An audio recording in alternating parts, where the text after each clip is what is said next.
welcome to another exciting adventure of Riding Through the Unknown. I'm your host, Michael, and before I introduce my guest tonight, I just want to say you all are in for a huge treat tonight, and there is a special person who watches these shows that I want to give a shout out to, and that is Molly. Happy birthday to you. Happy birthday. We got that echo again. I don't know why it's doing that, but it happens. So hopefully it won't make it too confusing and too hard to hear. But tonight is an adventure unlike any we've taken on this show. And many of you will recognize Wraith from the energy that surrounds us. And I'm honored to have Lurker popping on the show as he was with us. So tonight we are going to delve into what has become known as the Haunted Forest. But I feel like that title may need to be rewritten. I don't know that covers everything. But I am going to take a moment and let my guests introduce themselves. So I will start with Lurker. This is his first time on any of my shows. All right, guys. My name is Lurker.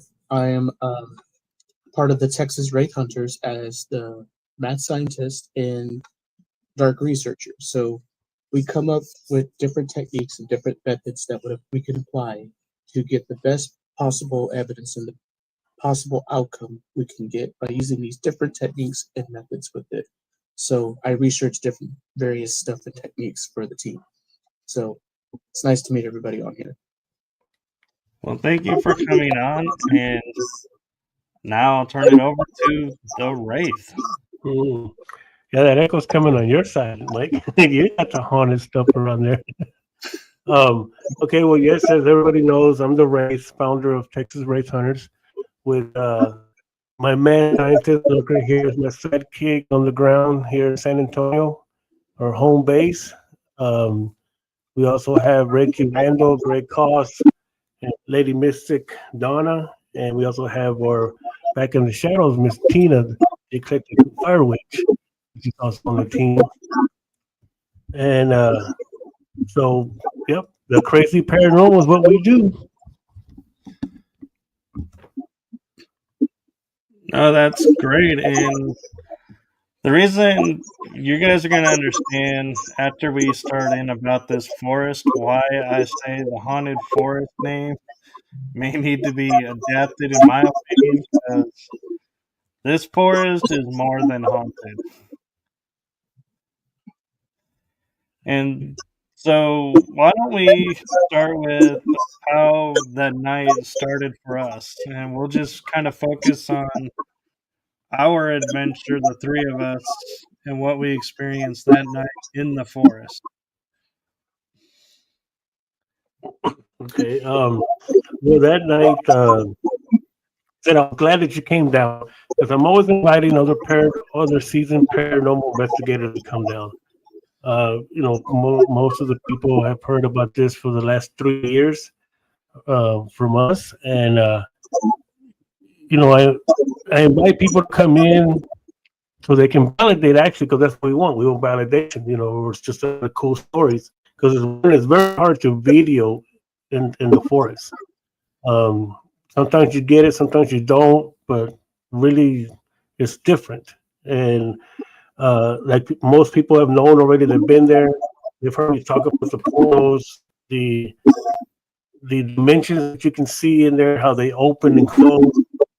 You can't really get the concept of it until you experience it yourself. You can hear me saying all these cool stories and everything, but until you come down and you go in there, and if it allows you, because it doesn't show itself to anybody, it may do some things. You may see a little bit, but it just picks its people.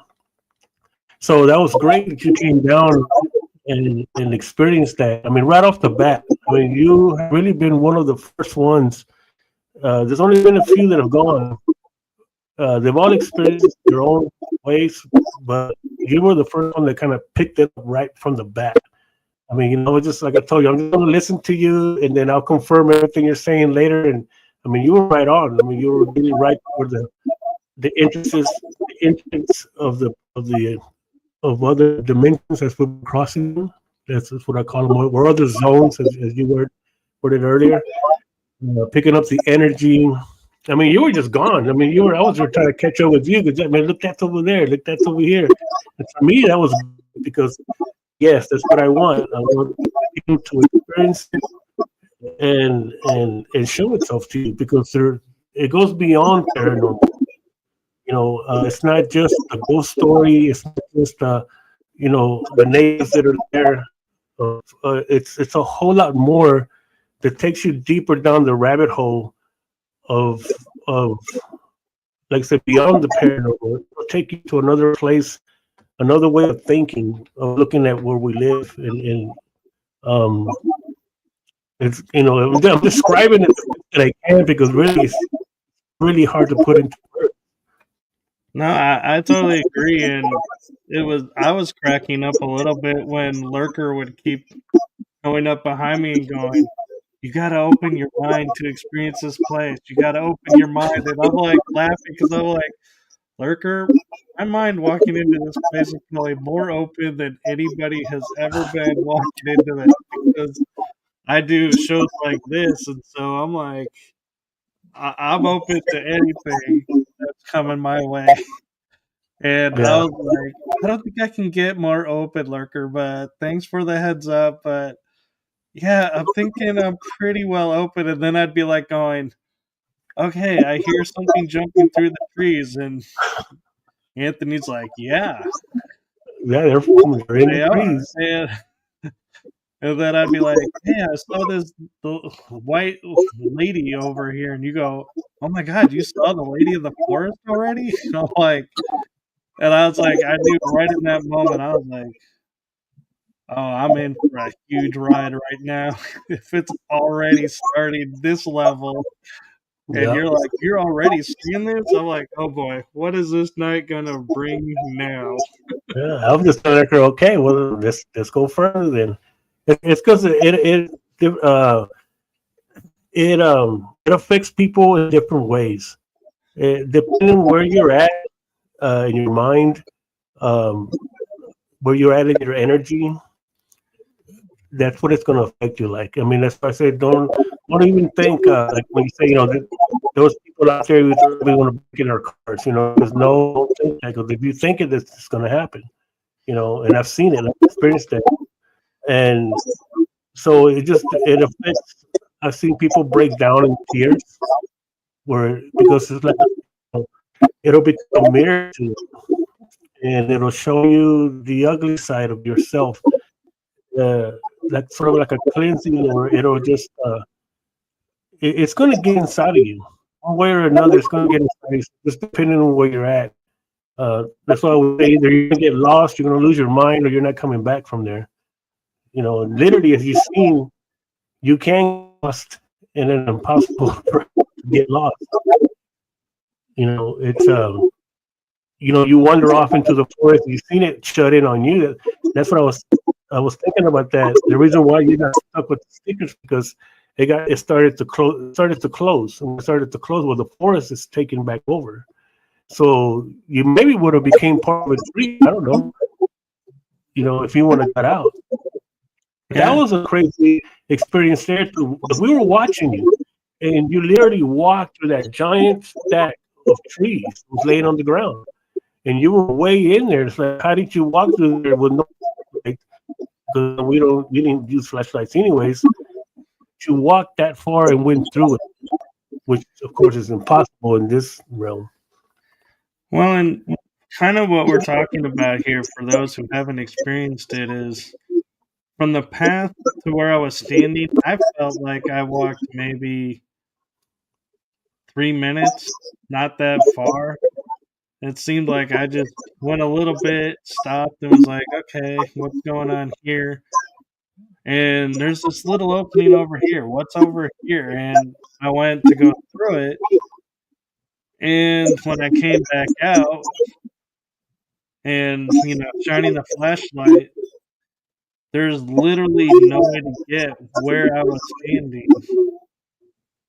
And not only that, but it was further in than I had anticipated. So it's hard to explain how the time and the dimensions of everything is altered there, because we literally were walking through branches on the ground that were piled up maybe waist high, and as you're walking through it, you don't touch a branch, you don't step on a branch. It's like there's nothing there. But then when you turn the light on, they're there. So it's almost like you could say it's like a holographic image there. That it's like somebody put a hologram of these branches to keep people out. Yeah. That's what I mean. It's like it's and you can't really get that. Like even right now, people that are here talking about it, you really don't grab it until you have to go experience this, and then you'll see. Like I said, I've been going there for over 30 years. 30 years. Oh shoot, there you go. I just slipped it out. No, because that just was crazy because that's part of that 30 years, 30 minutes, 30-second thing that I was showing you, and that just popped out of my mind. I meant to say 3 years. Wow. Okay. Well, anyways, I've been going there so long that man, I done totally lost my track. My track of mind literally that blew me away. Got me thinking about something else. Well, while you're getting your train of thought, I'll share with everyone another unique experience is we had the moon shining down from above, but as we got to certain parts in each of the zones, they would be totally black until you got almost on top of it, and then it would light up, and you'd be like, wait, where did this light come from? And then you'd walk through, and you'd find another one, and you could feel when you're getting close to the new zone, the energy kind of shifts, and there's a temperature shift even. Mm-hmm. Yeah, that's what it does. That's when you like I said, after going there so many times, part of it I can navigate. Like I can tell where one ends and the other one starts, and through different experiences of people that I've been there with. But it's I was going to ask you, had anything happen after that? You came back home? Did you see a difference in anything in your life? Because it does do that. I would say one of the differences I saw was I started thinking about, where on my path I am and where, am I going to keep my focus here or do I want to shift it here? Do I want to keep pursuing this side of things? And it's like I started thinking in my mind going, maybe it's time to kind of shift it up a little bit and maybe not focus so much on paranormal investigations and do more stuff like this where you're going to the newer area of the paranormal field and be like, focus there. And it's interesting because it puts you in a state of reflection and in a place of you start to question things that you normally wouldn't question, and things that normally you could just be like, whatever. Now you're like, am I going to really let this happen, or this affect me this way? Or am I going to stand up and say, you know what? I don't like that. Let's put a stop to that. So, yeah, that's a couple of things that I've noticed since then. Yeah. It's See, had that's a major impact. and that's what I was talking about. It's a mirror with perfect word, reflection. It makes you, to certain people. I mean, with us too. I mean, especially with with me and Lurker, we start to look at things in a different way now, in a different perspective. That's why I just more to quiet down. As far as the podcast goes and all that, and um, I don't even post anymore about what we're going to do. I just come on because I don't ever know where we're going to go, and started to look more into, like, I really just started to do things the way that I used to do them when I first started filming. Not when I first started the paranormal, when I first started to film. It was different back then, and just taking just from this one place alone. So there's many other places in San Antonio, but this one place alone has so many different perspectives to it that it makes you look at your life in a different way. You no longer want to deal with certain things. You don't want to, like, say, you sit down and you think of me. Look, or sat out there way in the forest late at night and just sat on a bench, just surrounded by all this, just talking, and which is really peaceful. And if you start to look at things, what is paranormal? What are we expecting? This is one of the places that's different because there's not the knocks, there's not the little whispers, all these little stuff that we're used to seeing, that people are used to seeing about ghost hunting. For one, I don't consider ourselves ghost hunters. We're communicators. We communicate with the other side, and that's what we're looking for: communication. We're not, we're not there just to go hang out or to go and just have another video. If I wanted videos, I could film 1,000 videos in there. And I mean, I don't even, you see, even that night, I didn't even film that night. I could have gone live and got Mike here. And there was a hoopla. I didn't do it. I mean, because half the time it doesn't work. But so it does make you. That's what I was asking, because it does make you. That's what that forest does. I can't explain it. I've been accused of a lot of things that I've been obsessed with the forest. It's doing this to me. It's doing that to me. From the very first time, it changed our lives totally. It made me look at what I do in a different way and come at it in a different way. So it's not just us going out, like I said, and just doing a scary hunt or whatever, like you normally see. We're not looking for scratches or knocks or anything. We do get knocked down. I don't know why they love knocking Lurker down, but not just that's not there. I don't think he's ever got knocked down. That was a Devil's Den. But there's like we didn't get to go to Devil's Den. Devil's Den is a whole nother. It's like the forest, but it's opposite. That one is a very, very hostile place. And that's totally different. The forest can be too. It's just the side that we took you. It's a more, I guess how Reggie would say it, a more loving place. It cares about you a little bit, about your well-being, of becoming who you are, ascending to a higher consciousness. That's what the area that we took you is more like. Now there is some other places that are not like that. So it Before just we get depends. to that, I want you mentioned communication, and so I wanted to hit on something that you guys were doing, both you and Lurker, that I was finding really interesting and had no idea what was going on. And that's the AI communications that you guys are doing. Can you share your experiences with the AI and what the AI you have it doing? Yeah, that's Lurker's baby right there. He can go on this one. Okay, so Anthony told me about that Mark of course, Mark was with him at the time when it was the old original Wraith Hunters. He was talking about how AI can, be used in paranormal. So I grasped the concept of that.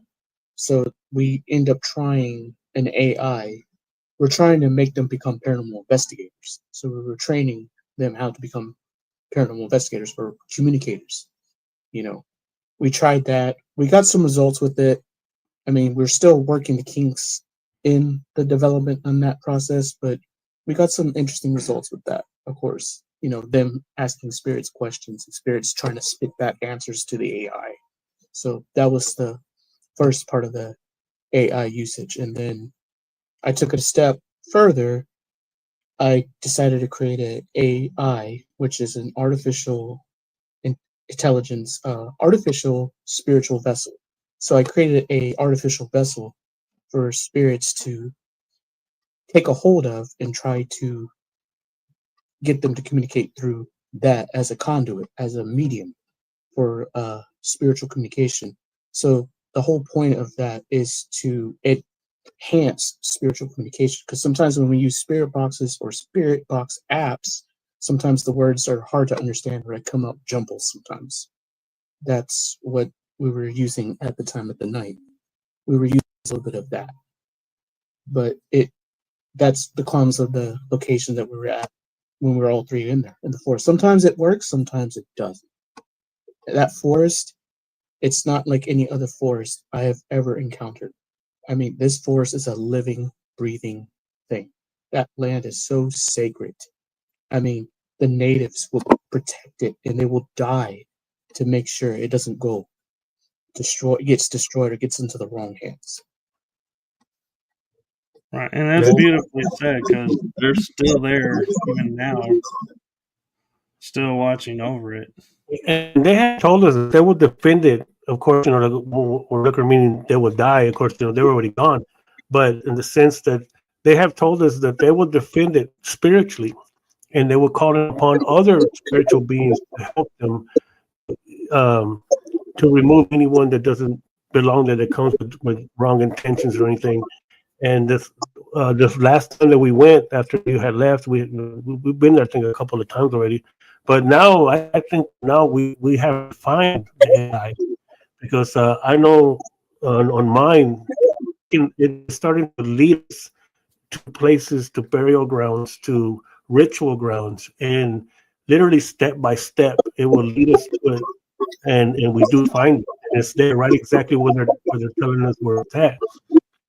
And like I said, the AI thing that we're using is no different than the necrophonics, the spirit, the SB7, anything else that the spirits manipulate to speak to. So it's just it happens to be AI, something that's new.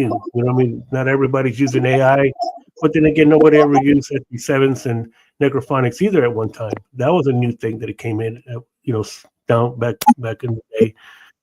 So I think that we're on the forefront of this. And since we're defining it so much, tuning it, just keep tweaking it. That I think that now I believe that I have mine down pretty good, because we went to Devil's Den and it took us right directly to the feet of where they were doing rituals, and we found the burnt offerings. It was a big rocks and everything. You can see where they were burning stuff. And that's exactly what it's telling us to go. And not only there, but also in the forest too. Hey, what's up, Joe? Talking about the forest, man. We have a gentleman here, but Mike, that got to experience that. Came down here. You're next. And so the AI is really taking it further. And like Lucker says, that it's like I love my necrophonics. That's the one that I use, because you get broken words. We do get I have done pretty good sentences when we went to New Orleans. When we were down there, me and Reggie, we got some awesome sentences, but it's not fluent like the AI is. The AI is really speaking just like we're speaking now. So that right there is something that we've been using, bringing it in, and it's been working really well. Because what's up, Victor? And so that's something that we've been incorporating. that's why kind of we've been so quiet. I've been so quiet. It's not that I've disappeared or anything. I know a lot of people have been messaging me wondering if I'm okay. If everything's okay, we just kind of started. We just kind of went right now doing some things behind the scene with other things. It's not just the forest that we go to. Many places that we're starting to utilize. So we utilize it at the Alamo. The Alamo was awesome too. What's up, Joanne? And that was a great experiment that we did there also. So, but yeah, but the forest, I mean, it is one of the biggest ones out here. Um, I mean, like I say, I don't own anything. The forest is not mine, even though people say that it's my forest. I want people to come in and like yourself to experience what we're talking about because it seems like I don't want to say that we're tired of the same old thing, but when you've been doing the paranormal for so long, it kind of does get mundane and okay, we went there, I got a little bump, we heard this, we heard that, and you get so used to it that it doesn't even affect you anymore. But like I said, but when we're walking, you got a shadow that's mimicking a shadow person that's not just appearing in the corner of your eye, it's straight in your face and it's mimicking you as you do this, it's doing that. And it ain't you because there's no light in there. You know what I mean? You have to have a light behind you. I know how shadows work, how you have to have light to have a shadow, and then you got to move in front of the light. Well, there's no light, and it's moving between the trees, and it's doing the same thing. I mean, come on. I mean, it's right there. We almost the first one. We saw another one that was sitting right by the path, but it was right beyond the other side, like the trees. You know, the dimension, the wall that I showed you. When you see the wall, it's right sitting right there behind, right on the other side of it.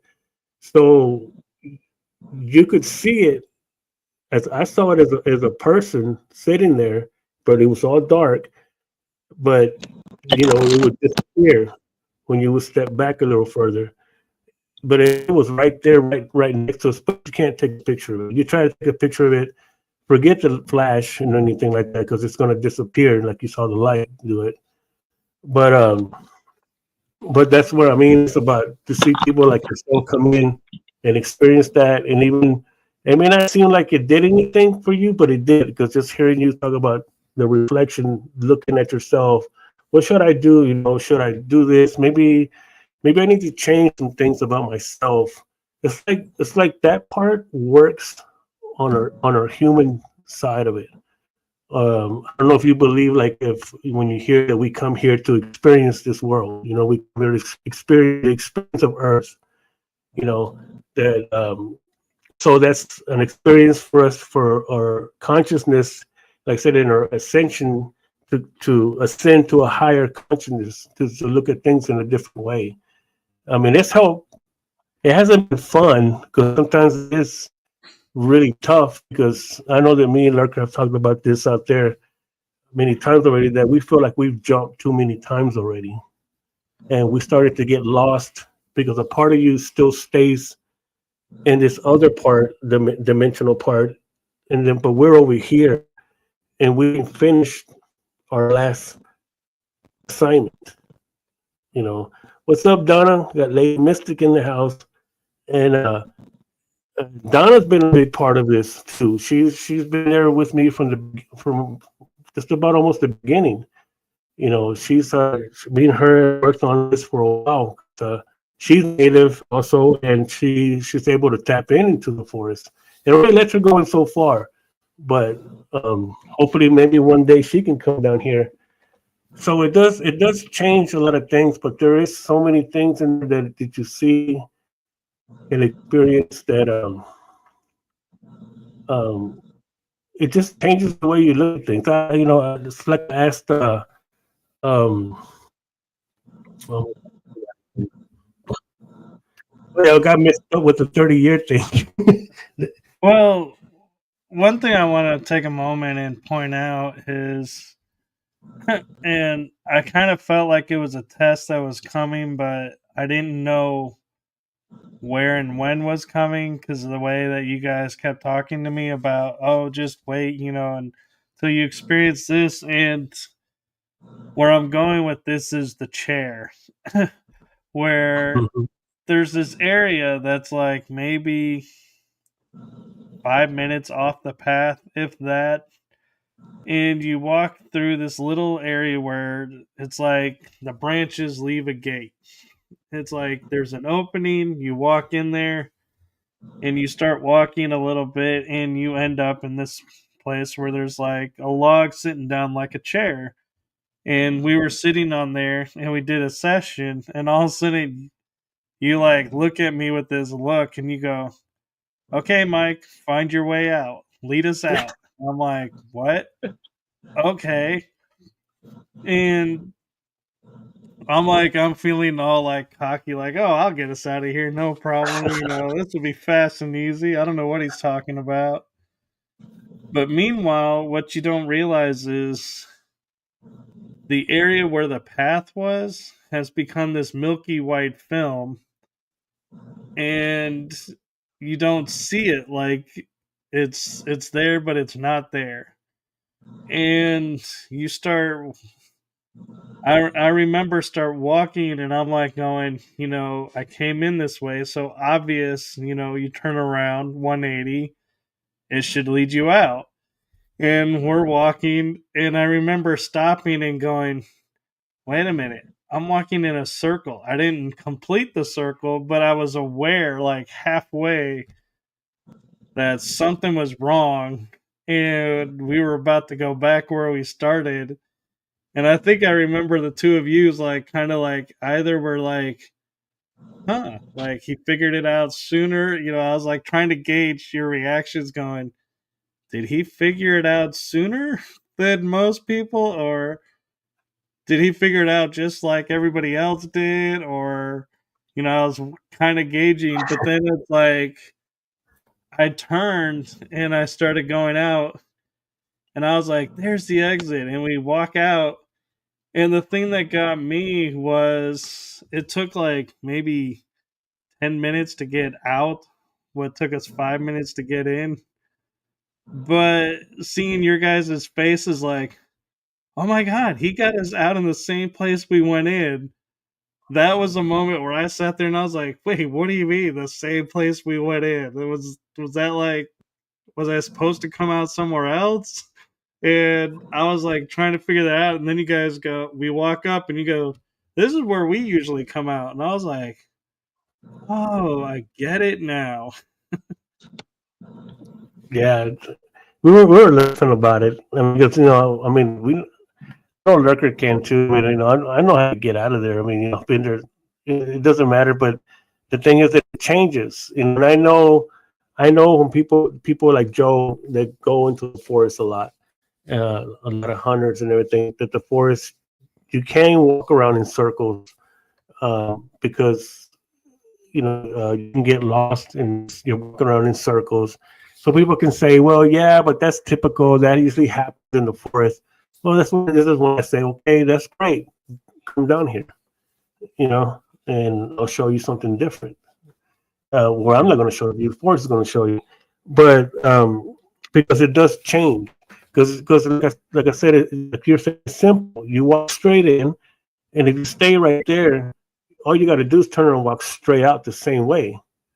I mean, that's it. There's nothing else to it. But when you turn around, it's not going to be the same. You'll think you're going that way, but you're not. You're going you're going sideways. And normally people have gone out sideways, but they always come out where you came out. It doesn't matter. They always come out where they came out. No, we'll come out.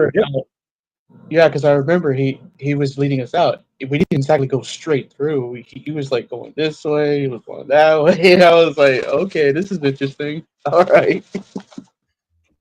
Yeah. So, and most of the time, I mean, like, yeah, you did better than most of the people, because some of them's taking us way deeper and go in all the way this way and everything, but we still end up coming out in the same place we went in. Unless me and Lurker, when we go a different way. But of course, we've been there so many times, but it's not because we've been there so many times. It just shows us more things, Like I say, it always, if it's your first time, it's always nice to y'all. It wasn't nice to me when I first went in. When our team first went there, that was a whole nother game. And even the people that went in with us that we didn't even know, they just happened to tag along with us. They're the ones who got it the worst. And that guy's wife, man, I mean, she was fixing to lose her mind. He got possessed, and his nephew, was what I call it, something took them over that they were just like statues. They were frozen in time, and she was freaking losing it bad. I mean, so. And then I've seen other people just break down in tears when it just shows them traumas. That area is it's one way, but just speaking, like I said about the paranormal, this goes beyond spirits, because when you start to see the orbs, the lights that you see in there, now we're going into extraterrestrial. When you start seeing the structures, now we're going into the cryptid Bigfoot. When you start finding the Bigfoot prints, which they're in there, when you start finding the kill zones, it's like, okay, the biggest thing in here is supposed to be wild pigs. So what kills this eats this? You know what I mean? Yeah. It doesn't make sense. I've asked, look at this. Yeah, look at this big bone. I mean, what killed it? Because, I know pigs attack, but this is something like more like a predator type of attack, that killed this big animal, because there are big deer in there also. I don't know if pigs kill deer. I never heard of that. Maybe they do. I don't know. But wild pigs might, but they would have to be like a little pack, because a deer could jump over them no problem. Yeah, because these are big, big bones that we find. So there's not a small animal. If it's a deer, then it's not a small deer. So that's what I mean. But what is a predator attacking this when it's not? The big thing here is supposed to be just pigs. And I've seen the pigs in there. They're not very big. Let me catch up on that, by the way, before you say anything. The kill zone he was mentioning, where we found the bones, the weird thing about it was that it was set in the center. And where this location was, it looks like, like if you would sit around and see what's going on all around. So it was odd that it was placed right in the center of that. I thought that was strange. Oh, back to Anthony on that one. No, that's cool. And before Anthony's continues, I wanted to take a moment and kind of reflect on something Lady Mystic Lightworker says. Was the boss, Wraith, messing with you in there?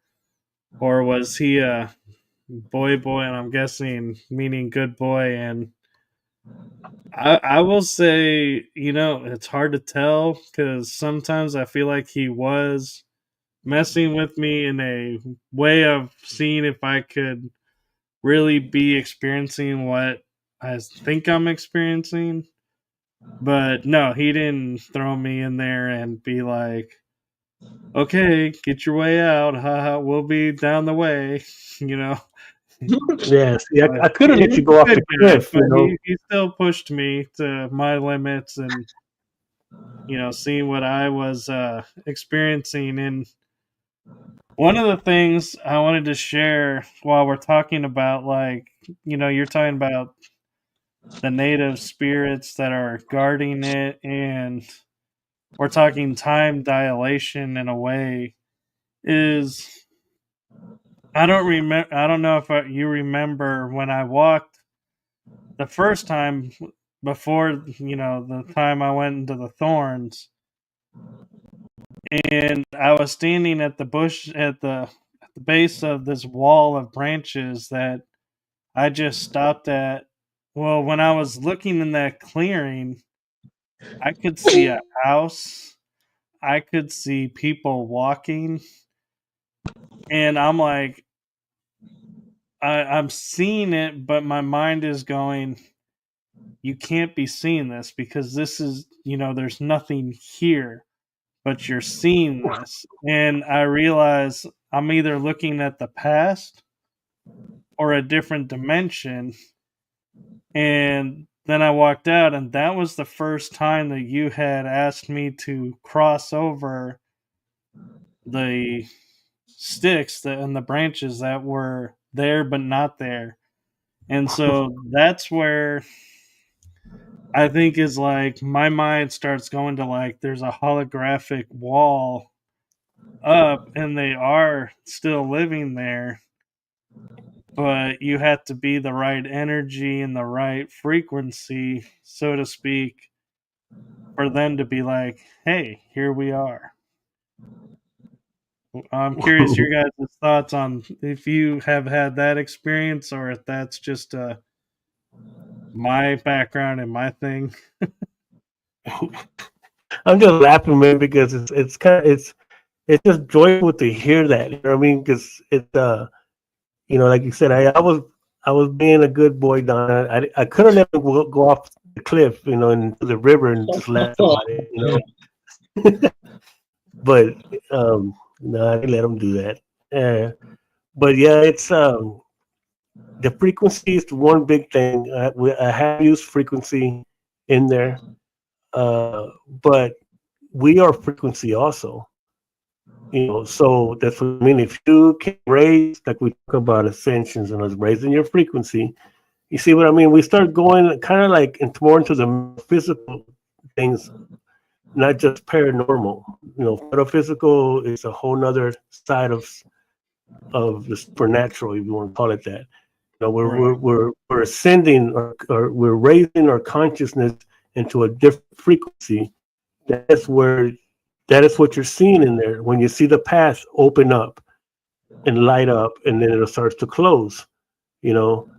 So we've been in there before where it has closed in on us, and I start saying, okay, we need to leave because it's starting to close.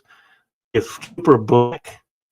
You can't see anymore. It's kind of like you're gonna be stuck in a black void, and Yeah, you're never gonna see. You're never going to see it. You know, you're just going to be stuck in a closet, like a dark closet, and never know your way out because you can't see. So that's how it works. That's what we get saying. We're saying that's what he meant about opening your mind. It's more than that. It's another level of awareness. And as you notice, we don't use flashlights, but that's something that I've always been like that. Because I believe that you think you can see more with light, but you can't. You know, you miss out on so much when you're walking around in the dark with a flashlight. And you know, so you'll never see those dimensions with the light anyways. They'll disappear. And like I was telling you, you know that that's there, regardless of what we be thinking or what am I saying. There, you nearly walked through 3 trees that we saw you walk through. There's no way you could have. I mean, you know, in our mind, I mean, in our realm, you can't do that. It's impossible to walk through trees, but you did. We watched you walk right through them, and and it's like, but you see, that's what I'm saying is that it's like once you get to that frequency, that forest it just doesn't become a forest. It's something else that now you're able to, like at first we used to have to go in at a certain time in order for it to open up like that. It was 11 o'clock. I don't know. That was the very first time that we went there. It was 11 o'clock. So I started to, back then I was going through the moon cycles. I was trying to recreate that first time. Where was the moon at that time? What time did we go in? You know, just trying to recreate everything. Got it down, but really didn't get it. Never really got a hold of it because it wasn't about that. It was more about ourselves, where we're at, and how our energy is. Our energy is the key. Our energy is the passcode to open up. That's why that open up those gates and open up those doors. So that's why somebody else can walk in with us, and they may. It's not that they can't see. We'll turn around and they're gone. Because I don't know what it shows them, but it'll scare the crap out of them. We know we have many people that try to follow us in there before, and we'll turn around and they're gone. You know what I mean?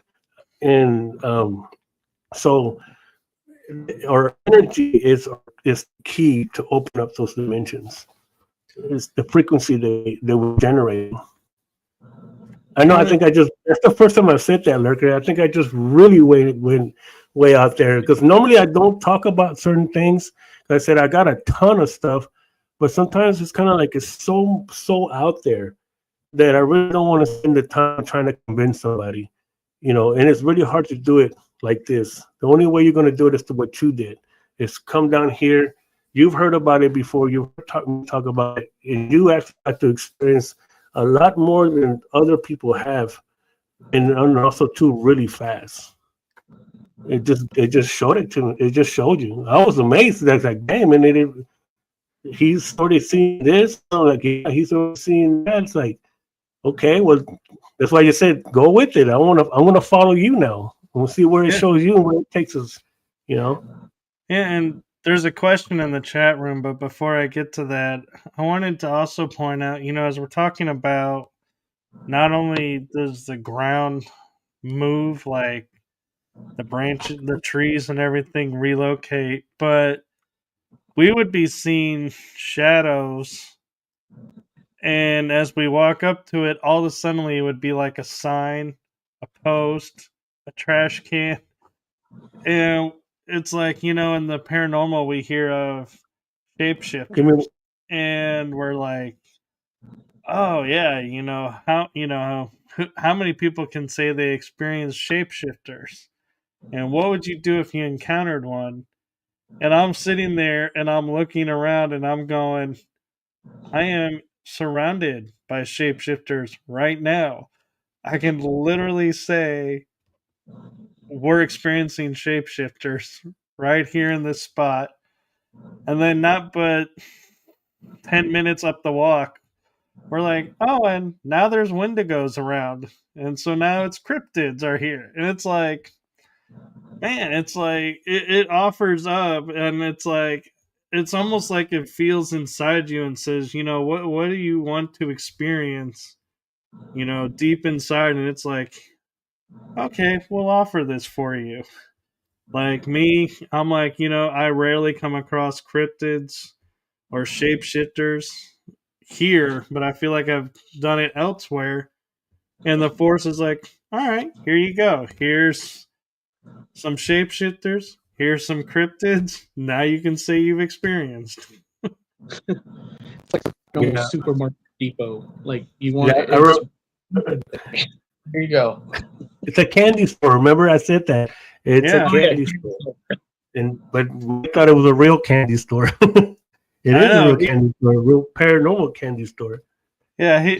So what we're talking about is we were talking on the phone, and he goes, yeah, we can go to this haunted forest and this bridge, and there's like this, it's like haunted candy. And I'm sitting here in my mind going, okay, so we're going to a bridge, a forest, and a haunted candy store.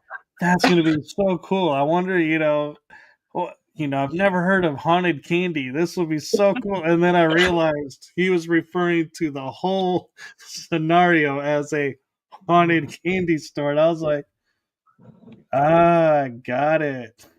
Yeah. He was probably thinking candy flying off the shelves. Where's my candy, man? Yeah, I was like, I wonder if I take some candy with me if the experiences will continue. Yeah. Yeah, I heard it was on the shapeshifters. See, that's another one there. Again, it's like what is it, the outer limits, the Twilight Zone that tests the bounds of reality. I think I wanted to say that in the intro. Yeah. This is what this does. It tests the bounds of reality of your mind, of what you're capable. If you're capable of being able to go further, it's going to take you further. If this is as far as you can go, then that's where it's going to leave you. That's all you're going to ever experience. And then you're never going to really get the full download that you get from it. You don't come out the same. You're going to come with different thinking, a different perspective of a lot of things, new ideas. Lurker gets a ton of ideas on experiments that we he's been getting. But the shapeshifters, that one is, like I said, okay, if you want to go deeper down the rabbit hole, let's go. And it's because I looked at it so many times, and it's like, okay, Well, dang, that was a free trash can. You know what I mean? Yeah, but a while ago, I saw what I saw. You know what I mean? It was no trash can, but now as I come closer, oh, it's pareidolia because the mind makes it's in the voice or whatever, so the mind creates that. You know, I heard it all. There is no pareidolia in there. I will bring in any PhD, anything. I've challenged them already before. Just come down here. I don't need to go in at 11 o'clock no more. Now I know as long as I go in there, you're going to experience this. And um, so I started thinking, well, I told Lurker one night, I says, you know what? Okay, our natural mind is going to go out and say, oh, I thought it was this horn thing, but is this really the tree that kind of looks like that? Okay. Because the spirit that knows, that's what we're going to refer to. We're gonna go back to our normal thinking. Oh, it was just this. So now it kind of like it can get away with it. It was there watching you, and it appeared right there. But then when you see it now, your non-belief will come in to play in your mind. Oh, okay, it was just this. No, you actually did see something. And it was there. It's just that now it's making you think that it was just a tree or just a trash can or just a pole. You know what I mean? Because they know that our human mind is going to go back to that. But if you can get past that, you can actually hold that image, and then you can go up to it. Like I showed Lurker, I've seen the thing that's called the Wendigo in there. I mean, and you were there. You were there. Yeah, I was showing you the tree, how big it was. It was right there when I got pushed off my bike. And then they heard it. Other members heard it come through my phone, and so that's what I'm saying is that wherever your limits are that you want to go to, it take you there. I don't know where it's going to end up taking us. Kind of like your background right there. That I see that door. That's like there's places in there that are like that. I explained that. I don't know if Rucker has with me, but I know when I've been there by myself and I've gone into the forest on myself, there's places like that you will see that. I think one time it did happen with me and Lurker, which we found that portal again at night finally, and with the eggs. And No, it was like that. I was showing you. We come across a door like that. But there was one time that it was the mirror image. So I was talking about the mirror image of the other side, and I was so ready to go through that. But at the time, Lurker wasn't ready. He was like, "I'm not ready, man. I'm not ready. I'm not." So we backed off, and then we couldn't find it anymore. And we just found it the other night when we went. It's the same way. The entrance is marked by two big branches. It looks like kind of like it made a little sidewalk kind of thing, like this. Like, okay, this way, it's there, and but that is the mirror image of the other side of where me and you, Lurker, were at. I mean, it's the same thing. It's just the opposite. It's the mirror image, but it's different. It's not the same energy. It's the opposite because it's a mirror. But there's a place in there that's like that. I mean, you could say even with myself when I talk about this, because I think even enough, I haven't even told Lurker there's a place like that. Even my own skeptic self will say, "Okay, dude, really?" I mean, I get fights with my mind. My own mind starts saying, "Well, yeah, man, I've been there. I know it's there." Like it'd be a fight in between my skeptic side because it's like, okay, you're going way out there. Like I can hear other people think that, but it's okay, Like you experienced what you experienced, you saw it, and it's something that's not the same as going to a haunted place, that you've been to. This is like no place that you've ever been in your life. I can guarantee it. The closest thing I could say to someone, if you really wanted to find it, would be Dagobah from Star Wars, where everybody goes in and everybody says, well, what's in there? Whatever you take. And it's like, don't take your weapons. You won't need them. And it's like, to me, that's the best description, the closest description I can come to for what this grounds are. It's like that. It's like whatever you bring in, it'll bring to the forefront.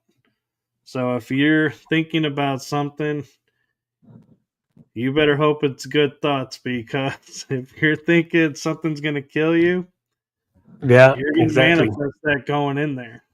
Exactly. That's what I was told. And I said I experienced that with one of my old members, and it manifested as soon as he thought it, and I yelled at him, and I said, God dang it, I mean, I'm just keeping it clean.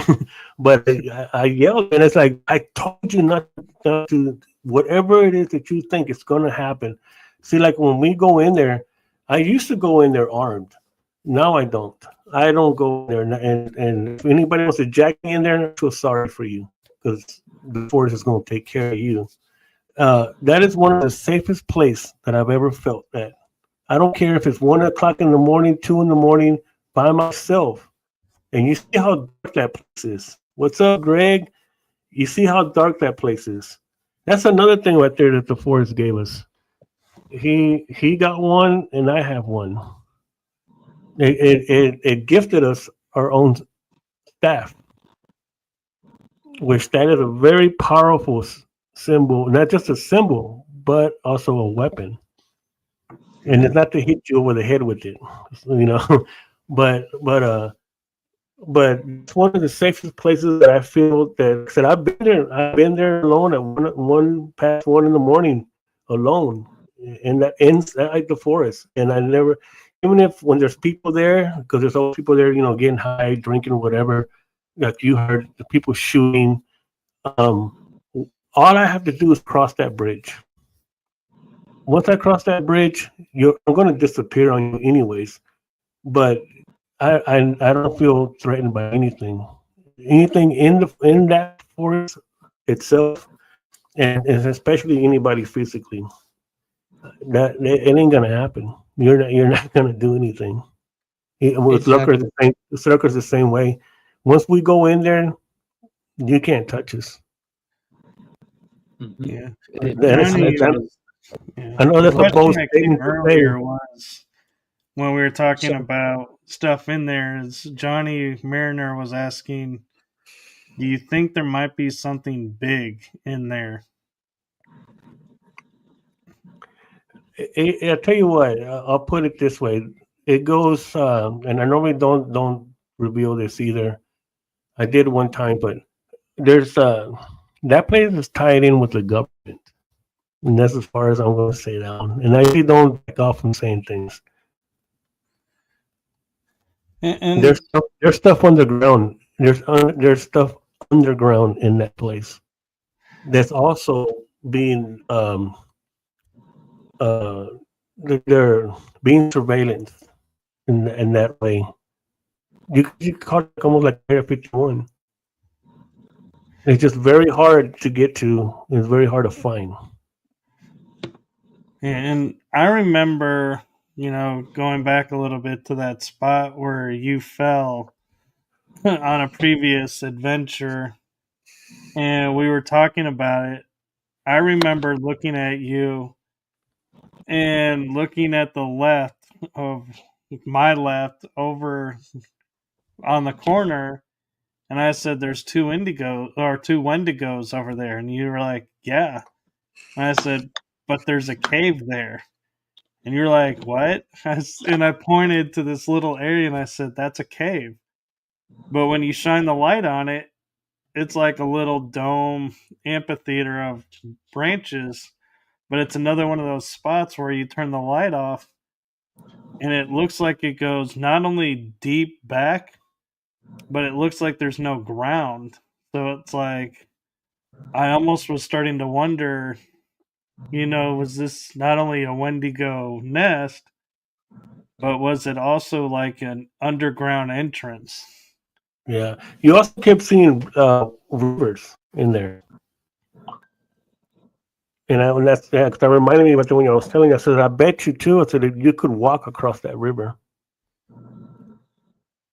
I bet. You know, because yeah, I remember you saying, I see like a little river right here, and I see another little river right there.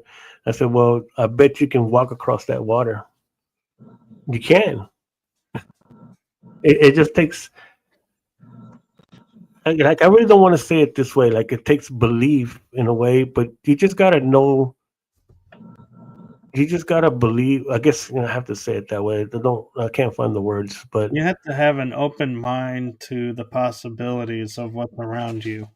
right. It's almost like you can't doubt. There's no room for doubt. You can't. If you If go in thinking I can explain all this away, you're not going to experience much yeah, because your filters will start to cloud everything. And so, yeah, you have to make sure you keep your mind totally clear and open. And oh, Johnny says there is a cave out there west of the bridge. yeah, there's a cave. I think I told you that night. There's a cave on the end of that road, but you got to go Yeah, down. It's a we big didn't cave. go I've been, that far, Johnny. yeah, it's a little rougher to get into that one, but I mean, it's down there. I know we've been wanting to um, go in there and light a little fire and do a session inside that cave. Yeah, and also, if I'm not mistaken, logistically, this spot where you went down and we were talking about the Wendigo nest and that spot that was there, if I'm not mistaken, wasn't that like right at or right around the shift to the next zone? And which you called, if I remember right, you called it the mirror zone. Um, the part where we get that curtain, we got to go up and then it opens up real Yeah, big. Yeah, yeah, that's another when we actually come out of the forest. And I told you once we get to the top, you'll see that we're actually out of the forest. It's going to be a whole new tribe. It's going to be a whole new area. It's even that's where we saw the cactuses, right? Where the cactuses are at. yeah. You don't see cactuses down there. I mean, I know that the natural mind and the natural person has an explanation for all that, but you're still trying to figure something out that you haven't experienced. You know what I mean? Once Well, you go there, then you'll see it differently. yeah, and like you're saying, you can rationalize, cactus on the ground in certain areas. We get that. But what I noticed, and I know Wraith and especially Lurker were surprised, is I looked up when we entered into the new zone and I had this stunned look on my face. And I think, Wraith, you even said to me, what's wrong? And I was like, and I literally, I think I looked at you and I go, how are there two Orion belts in the Yeah. sky right now? And you're like, what? And I said, look, there's Orion's belt there. There's Orion's belt there. That's impossible. We don't have duplicate constellations in our skies. Well, And that you're happened like, when we first went in. Remember that there's the stars, and then when we came out, there was no stars, or was it backwards? You no, remember it that? was, Right I think it was when we first entered to that zone. there? He was pointing yeah. out. No, when we first went in, like going towards the chair, the sky was all starry or something, or it wasn't. And then when we came out, that's when it changed. Yes. Yeah. Yeah, it was, there were a few stars, but it was more just open Yeah. sky and the clouds. And I, And then, and I remember seeing the constellation like that, because I'm always looking up too, because that's another part. As you keep going in your mind, what happens to you as you become more aware and your consciousness starts to get higher, you become aware of everything. Like for me, in there, I listen to the grass, I listen to the wind, I feel the trees, I feel the dirt. I've gone in there and I've apologized, okay, to the grass. I'm fixing to walk through here. I don't want to hurt you, and I've seen the grass just lay down, and open a path for me because I don't want to break the blades. Everything to me is alive. Even the ants. I mean, there was one time that we were walking through the marine lurker, and the ants were going across. I told lurker, don't step on the ants. Just go over the ants. Because I'm in tune with everything that's in there, with the land, the air, the trees, the grass, the ground, everything, and the sky, the stars, all of it. And that's what happens as you keep um, going in and and just being saturated with all of this. It starts to really start to show you. I've seen that place in a whole different way. I've seen that place the way that it used to look when the river was clear. There's a place in there too where the river stops, which is impossible. There's no dam. There's no beavers. There's no nothing like that can cause the river to stop. But right in the same line across, I think I told you, there's a big arch on the left side, and it's a path in the forest, not a man-made path. But right directly across that line, the river stops. On this side, it's but on that side, the river is there. And we've gone and looked at it, it's like, but it's right in the line of the entrance on the left. So once you go through that entrance, now you're in a whole different land with the river being there. I've seen the river. It's actually the Yanaguana River. It's not the San Antonio River. That was just a name that is not its real name. It's Spirit Waters. That's the name of the river. It used to be clear. I've seen show me all of that when it used to be clear. Now it's one of the. Unfortunately, now the water that we have down here, even the one that goes through the Riverwalk, all of that is part of the Medina, but it's part of the San Antonio River. I don't like calling it the San Antonio River. I feel it's not right, but it used to be clear. Now it's one of the dirtiest contaminated water there is. It was just sad because now the land has suffered, and that's what the natives are angry about, because this is what one reason why this whole place of what you call San Antonio is so haunted. In where Lurk works, we can find out that the Guardian that hotel is built on sacred ground, on burial ground, and the Guardians that belong to is upset. That's why in his hotel there is so much violence and hostility. It's just an angry place because it told us right there that even the name of I got the name of the Guardian, and he was upset because they built this on his ground. So that's why his anger goes through that hotel. And Larry can tell you it's been a nightmare there. Of all people that fight in there, the hostility, everything. Half these places here are built on burial ground. So there's a lot more to this place than just the Alamo and the stuff, all the hype about history, about all that.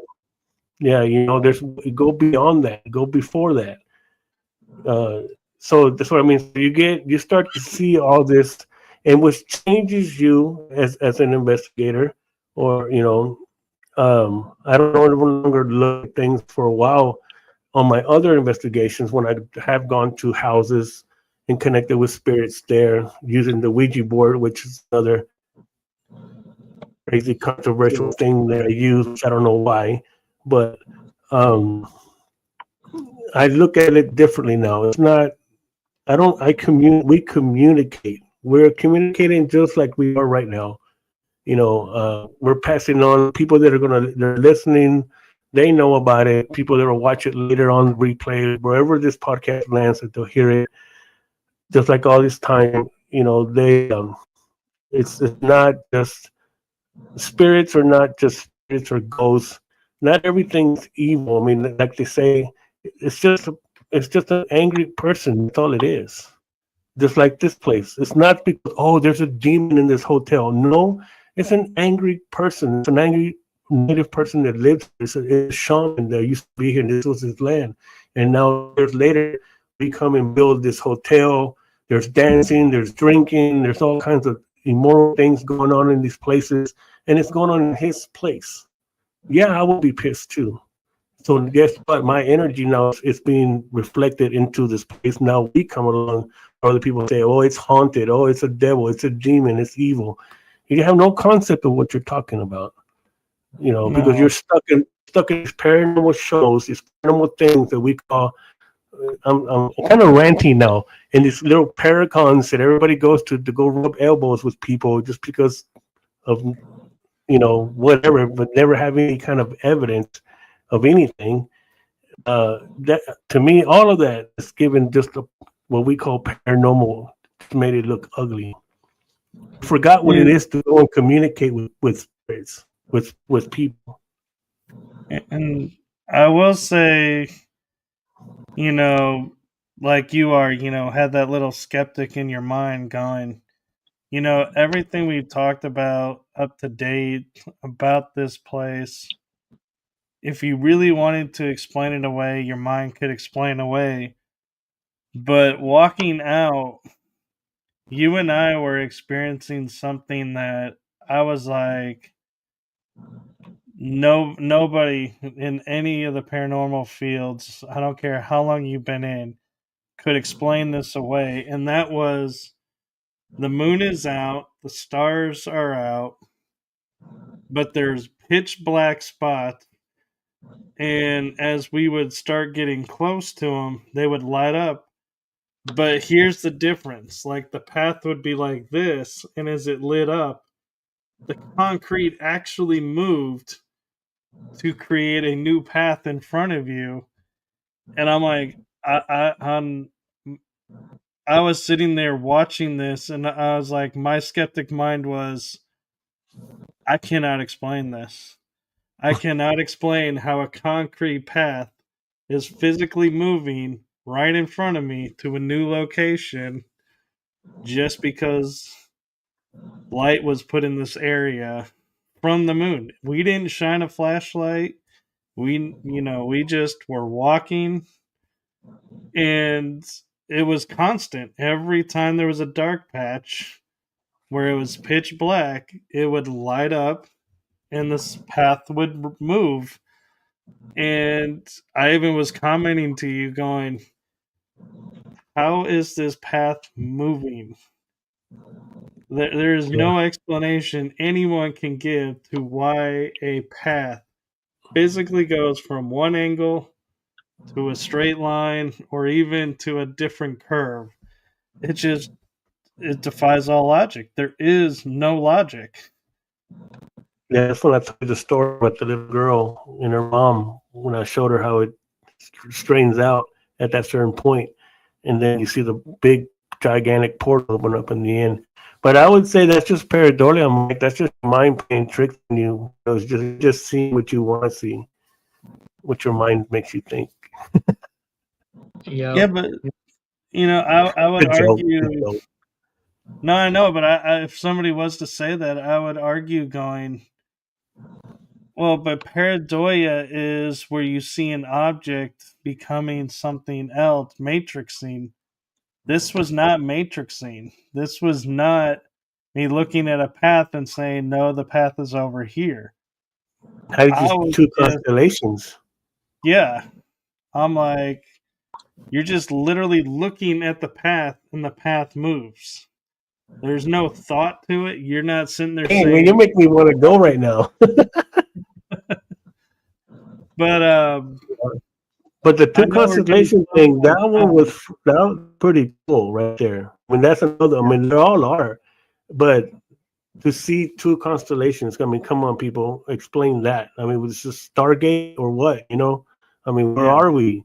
That you're seeing two, like you see these sci-fi movies where they end up on another planet and there's 3 or 4 moons. You know what I mean? Right there, humongous. You're seeing two constellations. How can that happen? Well, see, and that's the thing. Even if you look at the sci-fi movies, like you were mentioning Stargate and all those other ones, celestial objects like planets or moons or suns multiply. You never see the stars repeating. Even sci-fi won't touch putting two constellations in the sky. And so that's like, even pointing that out even further, it's like, yeah, sci-fi gets out there and, kind of can explain stuff, but even they won't go, here's two Orion belts. You never hear of anybody on a sci-fi show going, oh, look, there's two North Stars. Right. So the stars always stay the same. So just taking that one experience right there. So then that happened. It was real.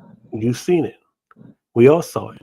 Okay. So now what happened then? When we came back out, are we between two dimensions? Our dimension and the parallel dimension that we're seeing both? Because something happened. So if we go to an explanation, not a skeptical, but say, hey, so what are we looking at? Are we looking at the mirror image of that too? Let's talk about the mirror image. So are we in between now? Because something happened that we went in, it's this way. Now we come out, so something changed. So where are we now? And did you ever go back to your other prior dimension, or did you stay in? Because we didn't go back. So now are you in your former dimension, or are you in between dimensions now since you left?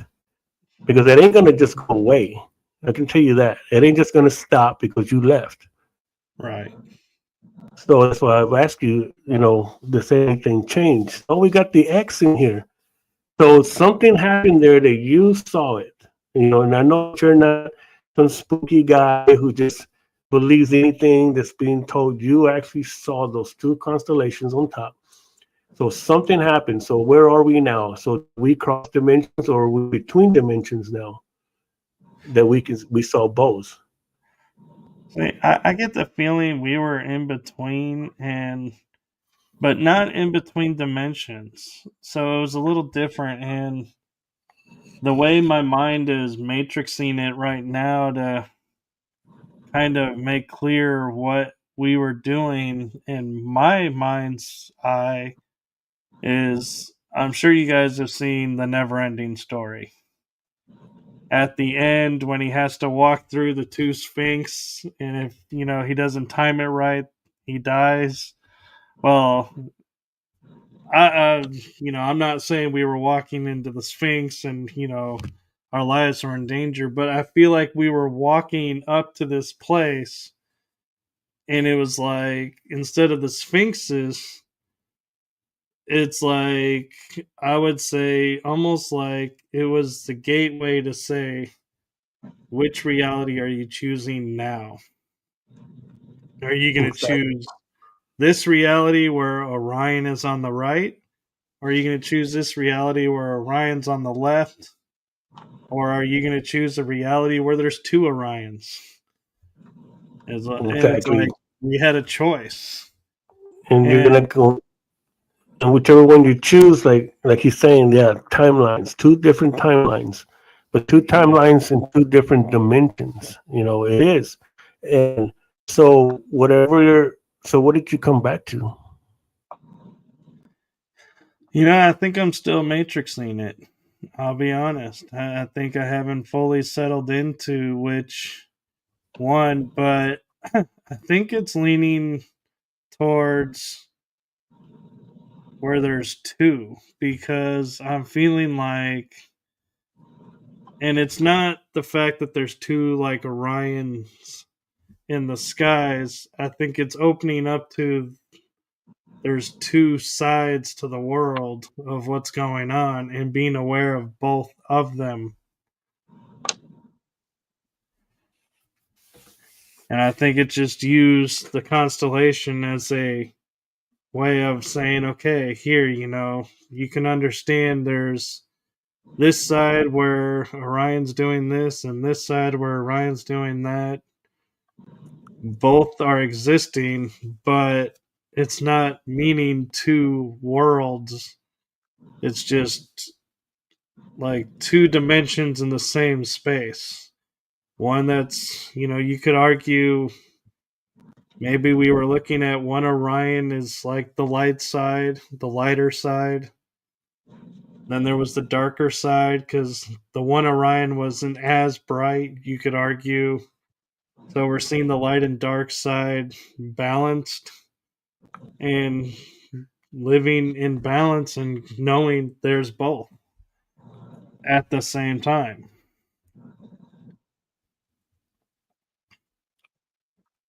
I feel like I went too deep on you guys.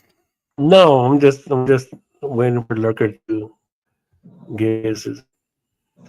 And that. Yeah, it's like you said, it's like there's two constellations in the sky, and I'm gonna touch that upon that.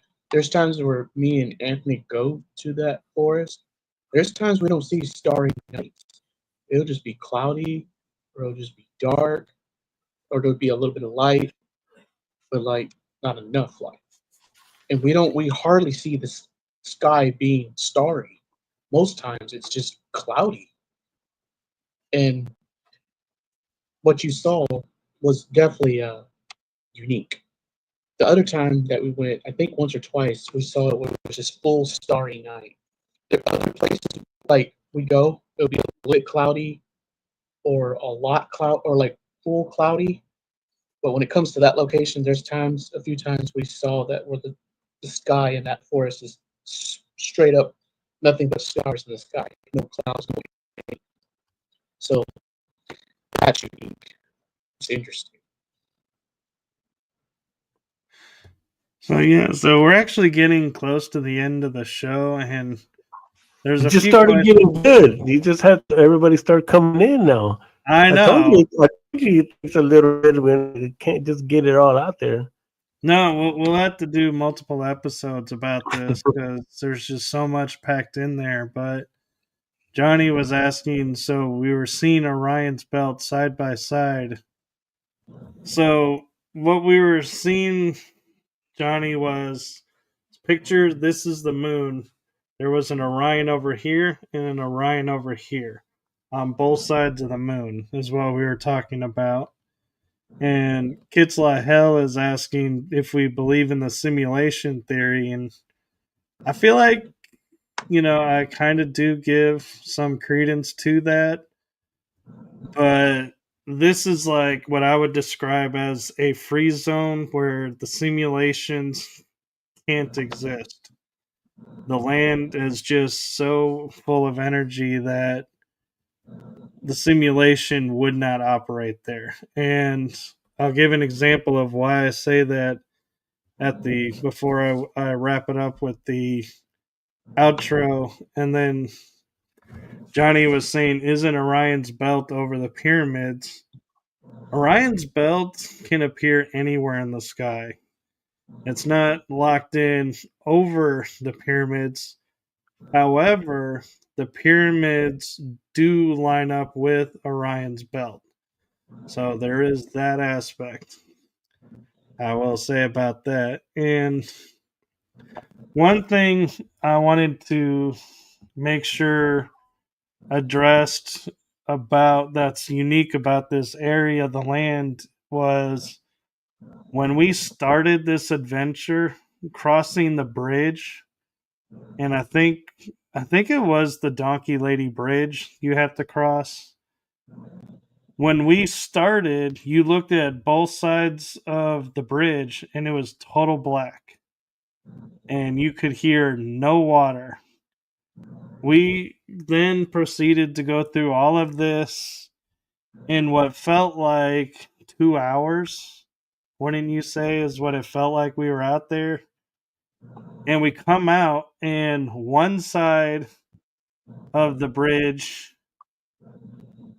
you can now see the water. You can see the land there. You could see where the water's and hear it running over rocks. But this is what gets really interesting. You then walk to the other side of the bridge, and the water is still as glass. I have never seen flowing water running towards a bridge and then on the other side be still as glass. I mean, you literally, there was not a single wave in this water on one side. And there's something underneath the bridge. Yeah, and there's nothing under the bridge to stop it. There's no barriers. There's no branches, trees falling, or anything like that. And you remember I said it was like we were there for 2 hours. We were in there for almost 4 or 5 hours. There was a total manipulation of time. Yes. That we left almost close to 5 in the morning, something like that. It was actually closer to 3 because I remember I got back around 3:45, 4 o'clock maybe in the morning to the hotel. Yeah, you see, all our times are different. Yeah. So it might have been 5 for you guys, and it was 3 for me, but yeah, it is definitely a place where all concepts of the 3D world don't affect. Yeah, Reggie, we've been dealing with that all night with the show.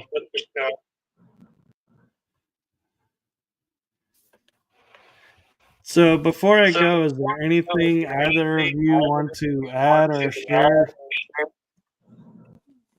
Lurker, you got something? I'm drawing a blank. How about you, Wraith? Me, I'm ready to go. I'm ready to go do something right now. If you're ready. I'm waiting for you.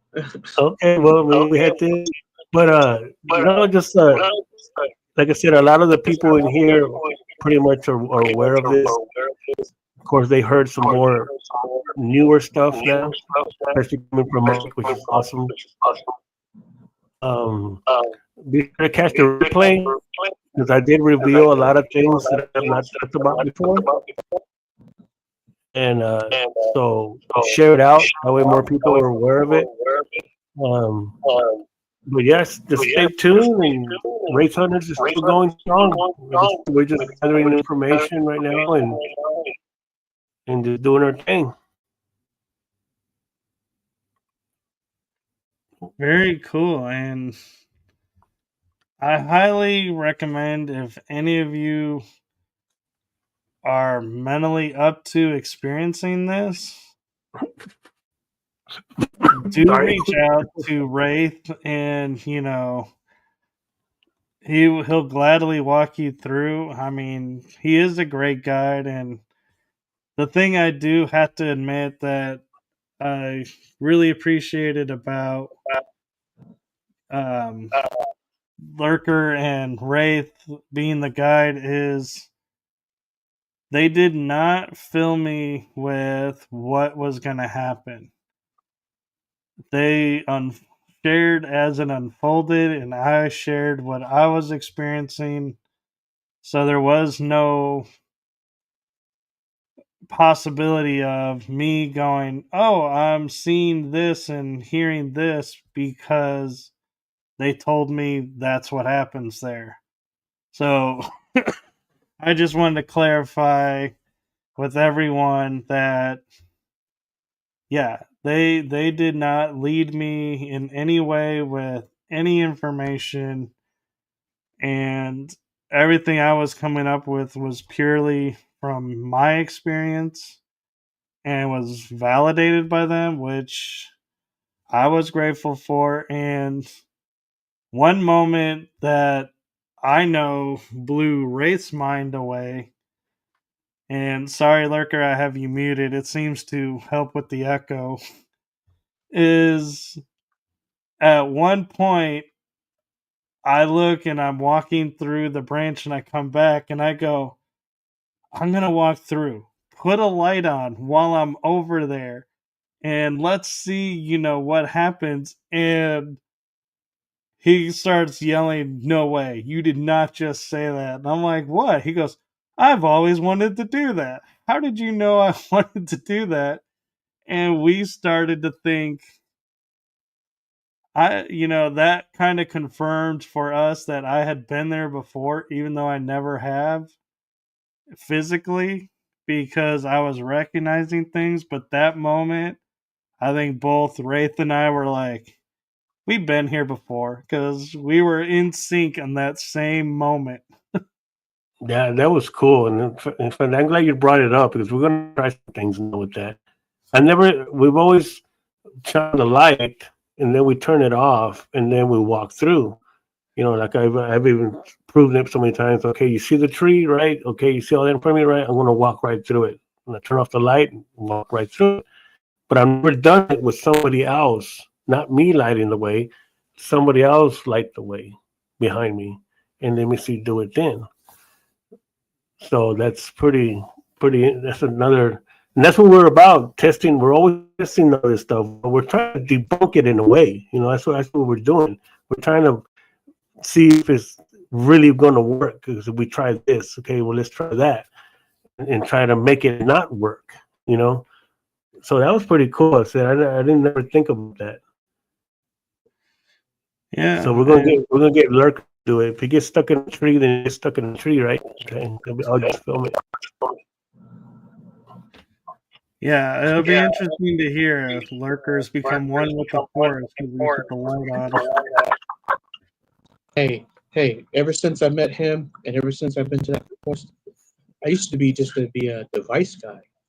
Now I'm just a method man, a technique person, a creation guy. Now I'm literally made me what I am today. Pretty much. We'll do it, Lurker, just for research purposes. Yeah, that's what we'll say.